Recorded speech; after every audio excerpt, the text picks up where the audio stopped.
What's up, everybody? Jedd Johnson here from dieselcrew.com. They call me Napalm, and I've got a question that I'm going to answer here today. I would normally do an episode of Cooking with Napalm, but I'm all cooked up for the week. I already cooked ahead of time, and hopefully you'll be able to hear me with all the traffic going by and this idiotic dog that's over here making as much noise as it possibly can. This question comes from Kevin D, and he says, is there a certain standard to use for how long you should be able to hold onto a gripper in the closed position before moving on to the next one?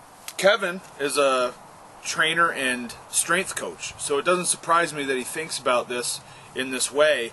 He wants to make sure that he can have a way to progress with the grippers, both for himself and for his athletes, because he trains football players, he trains mixed martial artists, and several other athletes. So he wants to have good tools and good methods for them. So a lot of times people, when they ask me about moving up on grippers, they ask about reps, because there's an old wives' tale out there that you shouldn't even try the next level gripper up until you can get like 20 reps with the gripper below it. And that's absolute hogwash. You don't want to follow that. In fact, I've probably come to the conclusion that you should probably have multiple grippers that you can use as soon as you start, if you want to approach it in the most optimized way. So what I would suggest is, if you can take one of the grippers and get the handles beyond parallel, then I would go ahead and recommend buying either the next gripper up or even the next two grippers up. Because once you get used to squeezing those harder grippers, your performance on the lighter grippers is going to automatically increase. And especially for most people who have already done a fair bit of strength training, not necessarily grip training, but if you've been around weights for a while, most men should be able to handle, pretty well a number 2 gripper. And I'm talking about being able to get it to parallel. Now, if you're So that's the suggestion I would make for someone who is really just looking to increase their grip strength with simple tools, or is using the grippers for clients, athletes, personal training clients, things along those lines. If you are looking to actually dedicate specific training to grippers in order to close big grippers, to get certified on grippers, and things along these lines, compete in grip contests, then there's something even more important than that, and that is your technique. There is a way to place the gripper in your hand and set it using the offhand so that you optimize your performance and you're able to close as big of grippers as possible. This is whether you have big hands, whether you have small hands, average sized hands, whatever. There is technique involved. If you want to know about that technique, I've got another video here on YouTube that I will link in the video and in the description.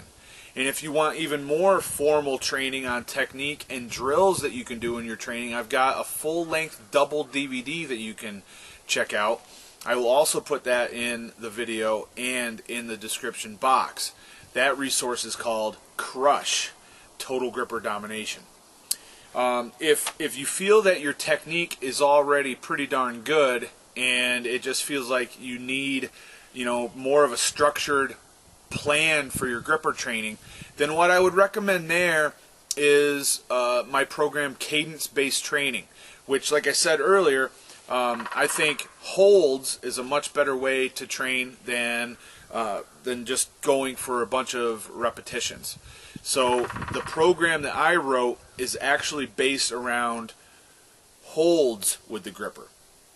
And this has helped a lot of people improve in their grippers. And the program is laid out in a way so that you're not only just trying to hold the gripper closed, but you're also working on every aspect of the gripper technique. Like I said earlier, there is technique involved.